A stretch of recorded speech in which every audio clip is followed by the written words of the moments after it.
What if the person you're obsessed with isn't real? You meet someone new. They're charming, mysterious, and exactly your type. But deep down, you know how this ends. Another heartbreak. Another, why do I keep picking the same person? Today, we're uncovering the dark truth about your type and why it's not love. It's trauma. By the end of this video, you'll never look at your relationships the same way again. Let's begin.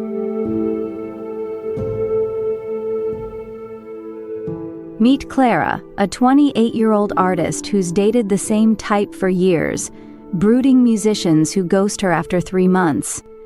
She calls it chemistry. Science calls it cortisol, that rush of butterflies. We're told it's love. But what if it's your nervous system screaming, "This feels familiar"? Today, we're dissecting why your childhood blueprint might be mistaking anxiety for connection, and how to break free.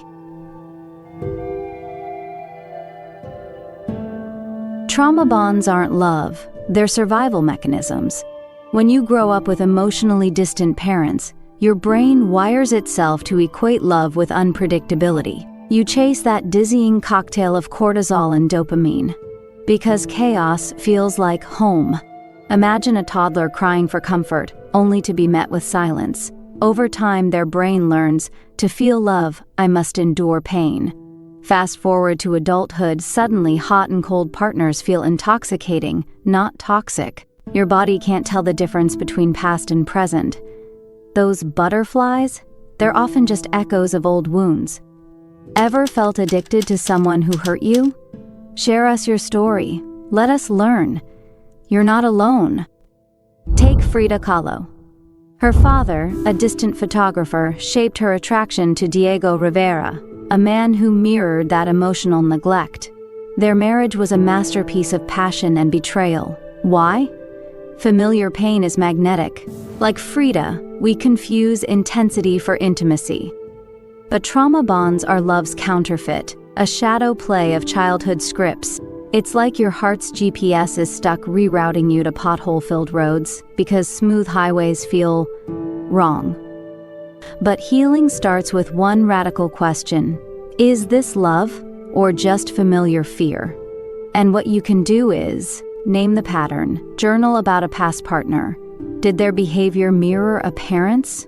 Awareness is your first rebellion. And seek boring safety. Try dating someone stable.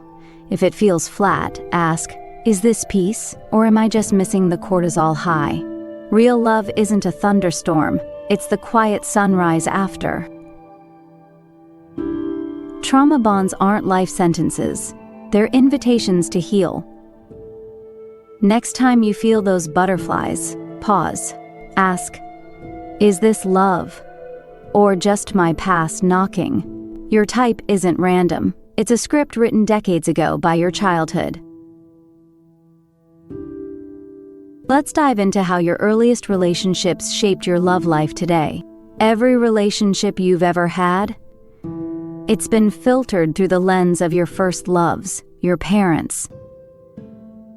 Attachment theory tells us that how your caregivers loved you, or didn't, created a blueprint for your future relationships.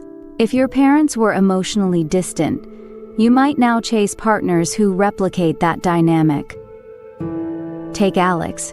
His mom was a perfectionist who constantly criticized him. Now at 32, he's drawn to partners who nitpick him. Why? Because criticism feels like home. His brain confuses it with love. It's not conscious. It's your nervous system saying, this feels familiar. This is how love works. Does your partner remind you of a parent's best or worst trait? Freud called it repetition compulsion, the unconscious drive to replay unresolved trauma, hoping for a different ending. Spoiler, it never works.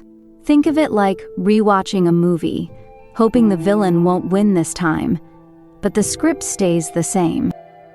Your type is often just a puppet master, pulling strings you can't see. But here's the good news, you can cut those strings. Breaking the cycle starts with awareness. Ask yourself, what did love feel like as a child? And how is that showing up in my relationships now? Try this. Write down 3 traits of your type. Then ask, who in my childhood had these traits? You might be shocked by the overlap. Once you see the pattern, you can rewrite it, because your past doesn't have to be your future. Your childhood blueprint doesn't define you. It's just the soil you grew in. Now it's your turn to plant new seeds. You've traced your type back to its roots. Now it's time to rewrite the script. What if your next chapter isn't about repeating the past, but reclaiming your future? Breaking the cycle isn't about finding the right person. It's about becoming the right person for yourself. Change begins when you swap autopilot for intention. Instead of asking, do they fit my type?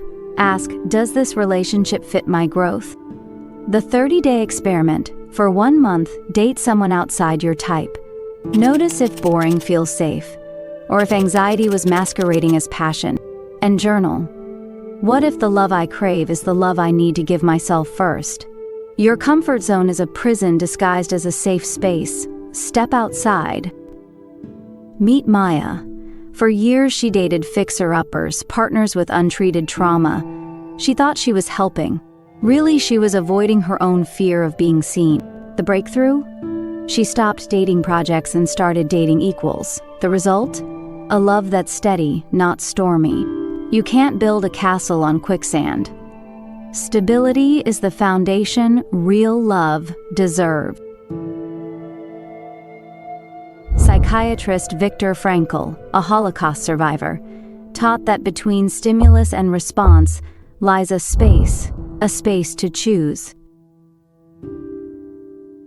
Your type is the stimulus. Your healing, that's your response. Like Frankl, you hold the power to choose, repeat the past, or rewrite it. Your type isn't a life sentence, it's a lesson. And now you've graduated.